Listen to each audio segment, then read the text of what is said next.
Imagine a single chisel blow at dawn, sharp, quick, sandstone dust catching the light and drifting like a small weather across someone's palm. That strike is the start of a sentence carved into a wall that would speak for centuries. Today, we want to read that sentence, the hands, the tools, the rhythms that made Angkor's stone sing. Yes, that image puts us exactly where craft meets history. The layers matter. Quarry face, river route, staging yard, workshop, temple bench. Follow the material trail and the big names, Angkor Wat, the Khmer Empire, become scenes in a human story. Right. And to make that trail concrete, much of the sandstone came from Phnom Kulen. Blocks were huge, hundreds of kilograms, often tipping past a ton, so rivers and rafts were essential. You can't move a ton on mud roads in the monsoon, you move it on water. The archaeological record shows quarry scars, wedge cuts, and unfinished blocks at Phnom Kulen that match finished panels at sites like Ta Prohm. When you look at those tool marks, they're not anonymous. They map workflows and timing. Wait, so when we say tool marks, what are we actually seeing? Glancing blows? Repeated grooves? Exactly. Fine-toothed chisels leave hairline textures. Broader picks leave parallel striations. Adzes and rasping tools create distinctive surface finishes. Those textures let conservators and archaeologists reconstruct stages of work, rough hewing at the quarry, pre-shaping at staging areas, and final carving in temple site workshops. And there's a rhythm to that process. Rivers humming, men and women hauling, seasonal pauses when rice needs planting. Work moved with the calendar. That seasonal pulse dictated when crews could be spared for big temple projects. Anthropologically speaking, those seasonal cycles connect craft to community life. Apprentices learned during slow agricultural months. Families rotated labor. Songs and ritual blessings framed major cuts. Those are recorded in village memory and mentioned in some inscriptions as well. I want to push back a bit because it's easy to slide into a romantic picture. People will say singers at sunset or serene apprentices, but the evidence shows pride and hardship together, obligations to patrons, hierarchical labor, and strict timelines. Are we in danger of prettifying the past? I'm not sure I buy the tidy, pretty picture either.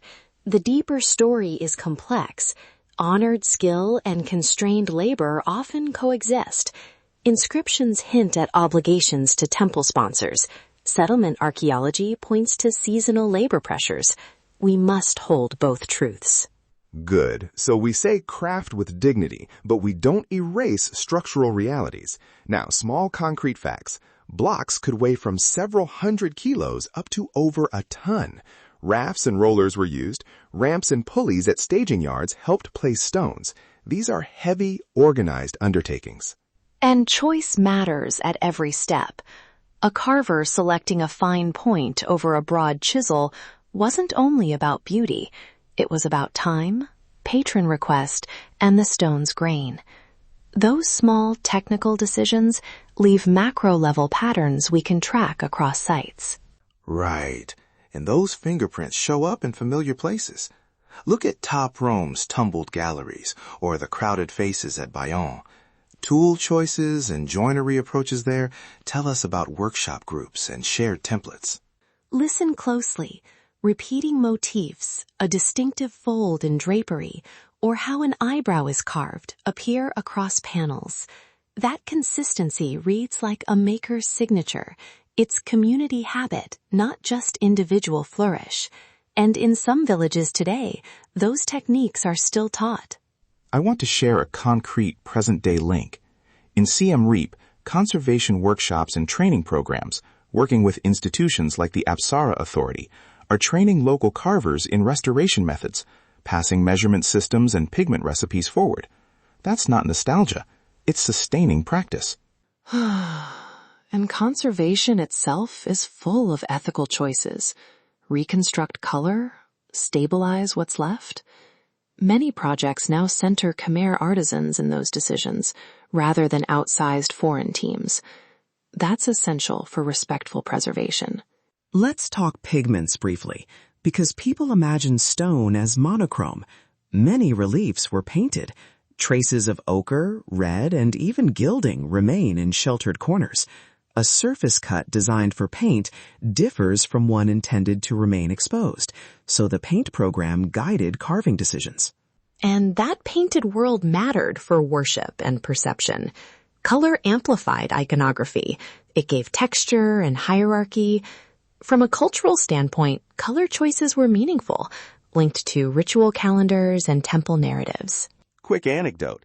At a seam reap workshop, I watched an elder carver teach an apprentice to hold a rasp like you hold a story. Gentle pressure, intentional direction.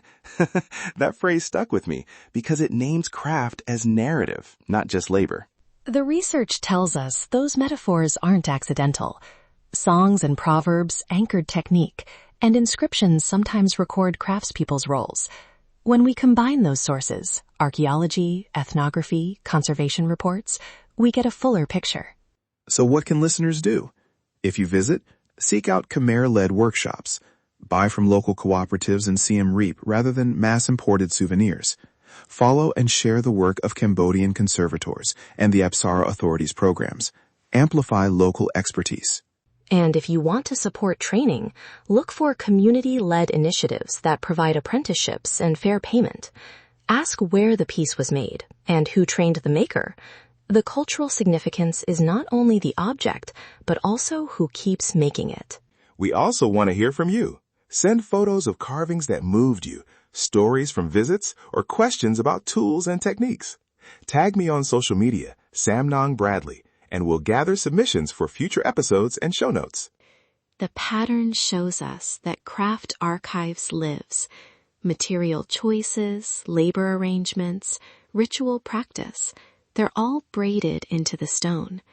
Reading reliefs is reading people, their calendars, their families. That's the heart of the matter. Before we close, one small correction worth repeating. Centering artisans doesn't erase other workers. Carpenters, transport teams, temple managers, all mattered. We're expanding the cast of people whose labor we honor, not replacing anyone. Thank you for sitting with that with us. The meaning runs deep. It's in the strike, the pause, the hand-passing technique to a younger maker. These are living continuities worth protecting. If this episode resonated, please follow Ancient Echoes on your favorite podcast app and share it with someone curious about Cambodia's living heritage.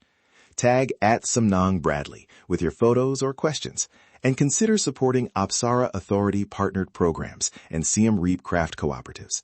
Let's unlock the echoes of history together. That brings us to the end of this episode of Ancient Echoes. We hope these stories helped you see Cambodian history and culture in a deeper, more human way. Until next time, listen closely. That's where culture lives.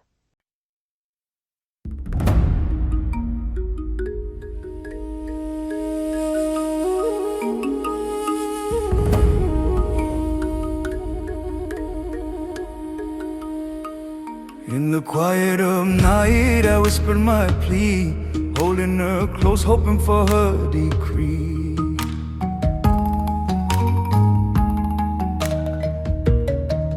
I called upon spirits, asked them to guide, to take her heart and lead her by my side. So I drew her near, traced her brow so fair, my sight is way.